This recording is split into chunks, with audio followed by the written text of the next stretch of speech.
Good morning. तर आज आहोंच्या टिफिनमध्ये होती भरलेली वांग्याची भाजी आणि पोळी. अहो टिफिनला गेले आणि मी बनवायला घेतला या सीझनचा आमचा पहिला गाजरचा हलवा. आईंनी मस्त गाजर खिसून दिले आणि मी हलवा बनवायला घेतला.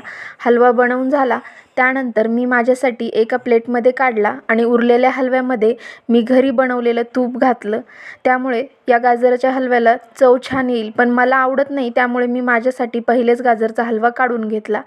बाहेर आले तर पाहते तर काही दिवसांपूर्वी लावलेली आमची कोथिंबीर आता छान फुटली होती आणि त्याची उंची वाढली होती. त्याचबरोबर आम्ही काही अळूही लावले होते आणि ते छान आता नवीन छोटे छोटे पानं त्याला फुटायला लागले होते. आपण लावले आणि ते उगवले हे पाहूनच आपल्याला खूप जास्त आनंद होतो. घराच्या शेजारी एक रिकामा प्लॉट होता.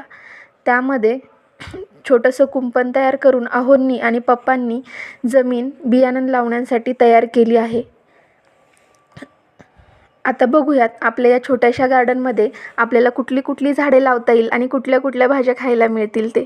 हे कुंपण त्यांनी घरच्या घरीच तयार केले जेणेकरून आजूबाजूला असणाऱ्या शेळ्या वगैरे आमची झाडं खाणार नाहीत. व्हिडिओ आवडल्यास लाईक करा आणि चॅनलला सबस्क्राईब करा. बाय.